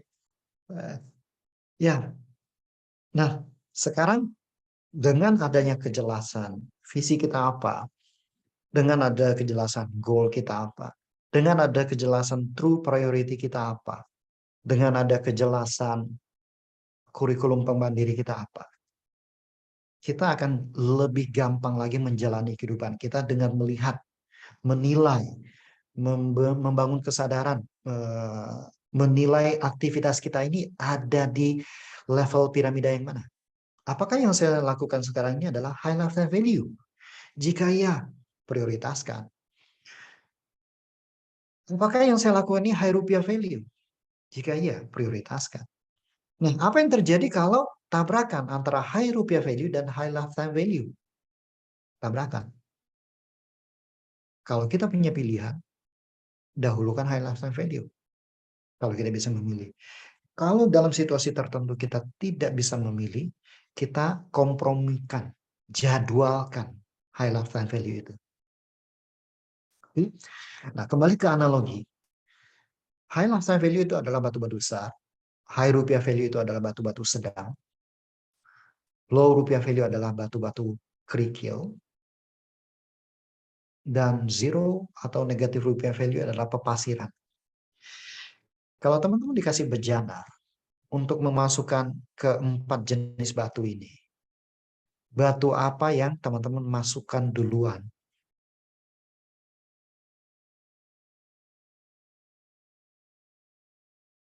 Batu besar, batu sedang, batu kecil, kerikil, atau pepasiran? Pastinya kita masukin batu besar dulu. Bagaimana cara kita memasukin batu besar? Kita jadwalkan. Jadwalkan olahraga. Jadwalkan baca buku. Jadwalkan waktu bersama keluarga tanpa diselingi sosial media atau sambilan yang lain. Jadwalkan aktivitas-aktivitas spiritual kita. Kita jadwalkan berarti kita memasukkan batu-batu besar itu. Dan pastinya ya life can happen, ya apapun yang kita rencanakan kalau Tuhan tidak berkenan, kita nggak akan bisa sempat mengerjakannya. Tapi kalau kita tidak merencanakannya, apa yang terjadi? Waktu kita akan kita isi dengan pepasiran duluan, main game duluan, sosial media duluan. Akhirnya waktu produktif kita, waktu di mana energi dan perhatian kita lagi di puncak-puncaknya, kita pakai buat zero dan negatif rupiah value. Berikutnya kita masukin batu-batu sedang, pasti masih muat. Berikutnya kita masukin kerikil, pasti masih muat. Berikutnya kita goyang-goyang, kita masukin pasir, goyang-goyang, masukin pasir, masih muat. Tapi kalau kita masukin pasir duluan, batu besar pasti ada yang nggak muat. Oke? Jadi dengan punya kompas piramida aktivitas ini akan membantu kita untuk menilai dan menjawab, is it the best use of my energy, perhatian, dan waktu? Bahasa Inggrisnya apa? Energy, attention, and time. Ya. Energy, attention, and time. Selalu utamakan energi, selalu utamakan perhatian. Waktu semua orang punya hal yang sama. Tapi energi dan perhatian itu dalam kendali kita. Oke, teman-teman, sekian sharing saya. Tapi kita kalau masih ada pertanyaan, feel free. Silakan Bro Charles. Oke, bagus. Berarti piramida aktivitas ini adalah setiap kita mau melakukan apapun di keseharian kita harus ngecek ya ini high lifetime value atau high rupiah value atau low rupiah value atau zero rupiah value gitu ya. Ya, Setiap kalau kita mau melakukan aktivitas apapun ya, Pak Agus ya. Kalau kita berpikir dari sudut pandang kita belum mempersiapkan apapun nih, kita belum bangun kejelasan visi, goal, sampai kurikulum pengembangan diri, sampai hari ini rencana saya harus kerjain apa aja, yes, kita perlu melakukan itu, karena kita belum punya kejelasan. Tapi kalau kita udah menyusun itu semuanya, kita udah jelas, ini high lifetime value saya, ini high rupiah value saya, kayak gitu. Oke. Thank you, bagus. Mungkin dari teman-teman ada yang mau tanya lagi, silakan. Kita sebentar sampai 9:30 sih. Oke. Iya. Nggak apa-apa, lebih juga nggak apa-apa. Oh ya, oke. Pak Agus boleh share nggak sedikit metode baca kilat tuh metode apa sih sebenarnya? Tunggu, sebelum Pak Agus share, saya mau tanya teman-teman dulu nih. Kalau kira-kira Pak Agus share sedikit tentang metode baca kilat, teman-teman mau nggak? Soalnya udah 9:30 nih. Kalau mau bilang mau di chat ya. Nah, mau nih. Wah, mau. Tapi ini mungkin garis besarnya aja ya Pak Agus ya. Kalau misalkan mau lebih lengkapnya, nanti bisa kontak Pak Agus langsung untuk ikutin kelasnya ya. Karena baca kilat ini ada kelas khusus. Dulu saya ikut baca kilat ini tahun 2019 nih. Pak Agus, saya ikuti course-nya. Makanya saya tertarik banget. Dan masih saya pakai sampai sekarang. Mantap, mantap. Banyak nih yang mau nih Pak Agus. Mungkin boleh share Pak Agus sekilas saja. Oke, jadi tujuan dari baca kilat itu adalah bukan untuk menyelesaikan buku dengan cepat, karena menyelesaikan buku dengan cepat itu nggak terlalu penting. Ya, tapi tujuan dari baca kilat itu adalah membuat kita memahami buku itu dalam waktu singkat. Supaya apa? Supaya kita punya banyak waktu untuk mengimplementasikan buku itu dalam kehidupan kita, ya kan? Jadi banyak orang ya masalahnya masih sama, gitu ya. Banyak orang beli buku tapi nggak pernah diselesaikan. Permasalahan utamanya adalah buku itu tidak sesuai sama kurikulum mandirinya. Nah, sekarang kalau sudah sesuai sama kurikulum mandiri kita, lebih penting mana menerapkan isi buku itu atau baca buku itu? Pastinya menerapkan buku itu, ya kan? Nah, kita lebih penting mana punya waktu banyak menerapkan buku itu atau nggak pernah punya waktu untuk menerapkan buku itu karena kita sibuk baca buku. So, bayangin, kira-kira saya pengen tanya teman-teman, berapa lama waktu teman-teman baca satu buku pengembangan diri, buku bisnis, buku psikologi, buku yang mendukung karir teman-teman. Kalau buku itu 200-300 halaman, berapa lama selesainya? Jangan-jangan Tergantung. dijawabnya nggak pernah selesai. Oh Pak, saya konsisten baca buku ya. Konsisten baca buku itu punya dua definisi teman-teman. Konsisten dari awal tahun sampai akhir tahun buku yang sama terus nggak selesai-selesai. Ada yang jawab tuh Pak Atau Agus. 1 tak bulan terhingga. kata. Tak terhingga kata. Ya, oke. Kalau satu buku rata-rata 1 bulan, bagaimana dengan goal kita? Ya, bagaimana dengan goal 12 minggu kita? Berapa lama kita bisa menerapkan ceritanya bukunya 1 bulan selesai. Setelah selesai 1 bulan, berapa yang bisa kita implementasikan? Karena pemahaman kita, kalau kita butuh waktu lama untuk menyelesaikan buku itu, momentum pemahaman kita juga makin turun. Akhirnya bukunya selesai juga pemahaman kita. Terus apa kalimat yang paling sering muncul kalau bukunya udah selesai? Buku ini bagus Pak. Terus temennya nanya, buku itu tentang apa? Bagus banget. Lu baca deh. Kenapa? Karena momentum pemahaman kita menurun, akhirnya buku itu tidak berdampak buat kita lagi. Nah, kita butuh momentum pemahaman yang tinggi. That's why kita perlu memahami buku itu secepat mungkin. Karena kapasitas otak kita secara bawah sadar berbeda. Secara sadar untuk bisa mengingat dan mengimplementasikan buku itu juga terbatas. Jadi momentum pemahaman harus dibangun.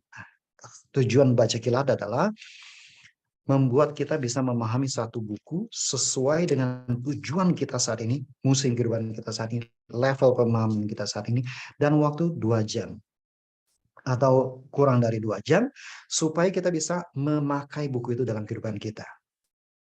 Next cerita mau baca buku itu lagi, kita akan baca buku itu lagi dengan level yang berbeda lagi. Gitu, itu tujuan dari baca kilat. Nah, bagaimana cara kerjanya? Ada 3 tahap. Pertama, kita tentu harus memastikan buku ini sesuai sama kurikulum pemandiri kita, dan kita harus tulis tujuan kita. Siapa yang setiap kali baca buku itu nulis di bukunya, tujuan saya baca buku ini adalah ini, seperti ini. Oh, enggak kan? Nah, kalau enggak bikin tujuan, apa yang terjadi? Bayangin teman-teman mau keluar dari rumah, tapi nggak tahu mau kemana. Yuk keluar yuk. Pasangannya nanya, kemana? Nggak tahu, pokoknya yang penting kita keluar aja. Keluar nggak? Enggak. Tercapai nggak tujuan? Enggak. Kita mau keluar rumah aja mikirin tujuan, baca buku untuk mencapai goal kita nggak buat tujuan. Kenapa? Karena kita baca buku, kita mikirnya belajar isi buku. Gitu ya. Itu yang pertama. Yang kedua, kita memanfaatkan cara kerja pikiran kita supaya kita bisa memahami buku itu dengan lebih gampang. Ini langkah baca kilat. Di langkah baca kilat, kita kayak membuat bawah sadar kita familiar. Dari mana caranya kita bisa membuat itu?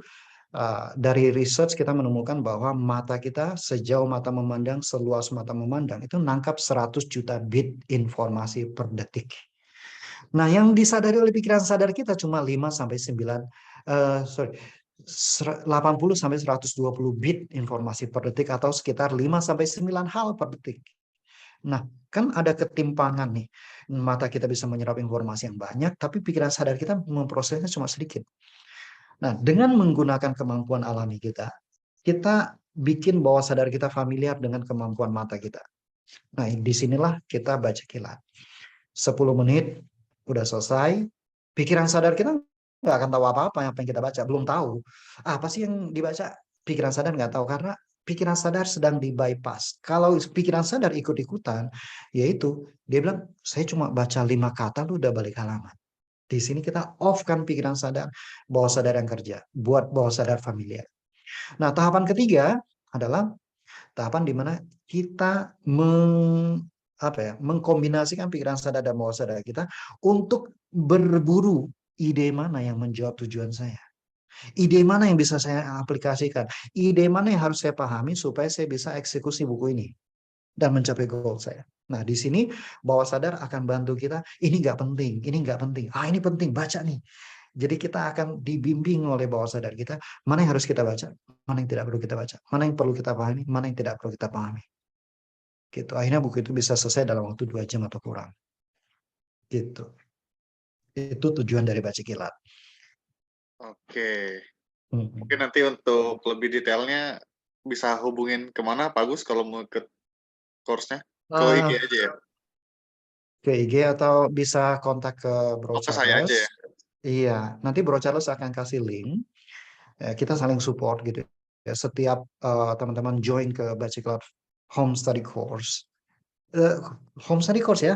Saat ini saya sedang ada project personal yang membuat saya setelah pandemi itu saya nggak ngajar lagi membenarkan, lagi membangun project personal saya. Jadi saya nggak menyiapkan waktu karena tidak sesuai sama musim kehidupan saya untuk mengajar offline. Nah, jadi teman-teman setiap kali nanti kalau mau daftar bisa kontak Bro Charles. Bro Charles kasih link. Link ini teman-teman nggak bayar ekstra, tapi nanti kita akan bagi sama lompatan hidup. Ini bagian dari lompatan hidup, gitu. Oke. Pak Agus ada yang nanya, Cisekar, ada pengaruh nggak dengan bahasa Inggris atau bahasa Indonesia? Yes, dalam arti tergantung bahasa Inggris kita sebenarnya. Gitu ya. Kalau bahasa Inggris kita belepotan atau misalnya teman-teman gini, ini banyak yang nanya, Pak, gimana kalau bahasa Arab? Gimana kalau bahasa Jepang? Selama otak kita punya coding untuk memahami bahasa itu, ya bisa kita lakukan. Gimana kalau saya nggak ngerti bahasa Jepang, lalu saya baca kilat buku bahasa Jepang? Masuk nggak informasinya? Masuk. By the way, ini teman-teman dulu punya BlackBerry kan ya? Kalau dapat broadcast masuk ke BlackBerry kita terus bahasanya tidak terinstall di BlackBerry kita, munculnya apa? Kotak-kotak hitam. Kotak-kotak. Iya. Nah, sama dengan otak kita. Masuk nggak ke BlackBerry kita? Masuk. Masuk nggak ke otak kita? Masuk. Bisa nggak kita pahami? Nggak bisa. Gitu. Karena itu akan dianggap ini data doang yang masuk. Gitu. Memori aja yang masuk.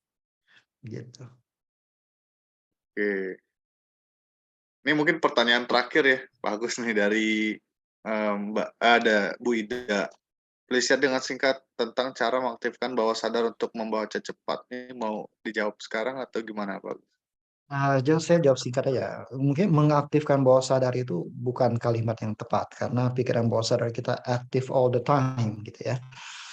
Tapi kita menggunakan menggunakan cara kerja pikiran kita, cara kerja mata kita, cara kerja otak kita, sehingga pikiran bawah sadar kita yang selalu aktif sekarang ini jadi eh, bekerjanya jadi lebih bermanfaat gitu. Biasanya misalkan dia selalu menyerap informasi banyak-banyak, tapi informasi itu bukan informasi yang mendukung pengembangan diri kita. Sekarang kita masukin sesuatu, nih bawah sadar, serap ini yang sesuai dengan pengembangan diri saya gitu.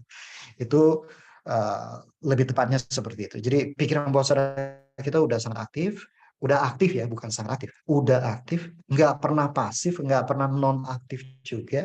Kita tinggal pakai sebenarnya. Nah itu caranya seperti apa? Kalau mau dijelasin sih pastinya sejam gitu, nggak mungkin. Topik Iya, ini iya. aja ya. Jadi mendingan ikut kelasnya. Oke. Oke, jadi teman-teman kalau misalkan mau ikut bisa kontak saya, tapi sebelum itu lebih baik diberesin dulu kurikulum pengembangan dirinya yang udah dijelasin sama Pak Agus tadi. Itu paling paling penting. Karena baca kilat itu Betul. hanya kayak metode ya, salah satu metode untuk mencapai goals kita gitu. Yang penting itu kurikulum pengembangan dirinya dibikin Iya. dulu sampai tuntas. Baru setelah itu kalau misalkan mau dibantu dengan metode-metode lain, contoh salah satu dengan baca kilat, itu boleh ikut e-course-nya, tapi yang penting beresin dulu kurikulum pengembangan dirinya. Gitu ya, Pak Agus ya. Iya, Karena kalau betul misalkan sekali. tiba-tiba ikut course baca kilat tapi kurikulum pengembangan dirinya belum dibuat, itu kayak kurang ya, Pak Agus ya. Itu kayak punya pisau, tapi pisaunya nanti disimpan rapi karena nggak pernah dipakai. Iya, iya. Jadi setelah dari webinar ini, tolong dibikin 12 goals-nya dulu ya, Pak Agus ya, kurikulum pengembangan dirinya ya, terus Ya, ditabrak-tabrakin ya. yes. Oke, 10 goal untuk 12 minggu ke 10 depan. goals. Yes. 10 goals untuk 12 minggu ke depan. Oke. Eh, sorry, satu lagi. Ini kan waktunya cukup singkat ya, teman-teman. Teman-teman ke YouTube-nya saya, itu saya udah siapin playlist. Apa yang saya sharingkan dari awal sampai akhir versi 8 jamnya sudah ada di playlist YouTube saya. So, tinggal subscribe, cek playlistnya, judulnya yang produktivitas minggu 13. Jadi teman-teman bisa lihat lebih clear lagi apa yang saya share ini. Nah, jadi kalau teman-teman dari apa yang saya share ini merasa bermanfaat dan suka dan ingin mendalami lebih lanjut, materi 8 jamnya udah saya siapin dan bisa diakses free di YouTube saya. YouTube-nya Agus Baca Kilat ya? Bagus baca kilat. Ya, disambung apa dipisah, Pak? Agus Baca Kilatnya sambung ya? Mestinya ya sambung. Ngetik Baca Kilat. Agus spasi baca kilat atau Agus baca kilat juga Gitu ya, oke Pak? sih. Cuma Oke. satu kan? Iya, cuma satu-satunya di dunia kayaknya. Oke. Thank Thank you you ya, Pak semuanya. Agus, untuk waktunya malam ini. Terima kasih untuk teman-teman semua. Terima kasih juga untuk Pak Ari dan Cirusi yang sudah menggelar pelompatan hidup malam hari ini. Jika ada yang masih mau ditanyain, bisa WA saya ya, seperti biasa. Teman-teman di sini pasti udah tahu WA saya. Terima kasih ya. Selamat malam. Thank you Oke. semua. Selamat malam. Selamat malam. Terima kasih. Terima kasih. Terima kasih. Saya end meeting ya. Terima kasih ya. Selamat malam. Terima kasih Pak Agus. Sama-sama, bro. End meeting for all.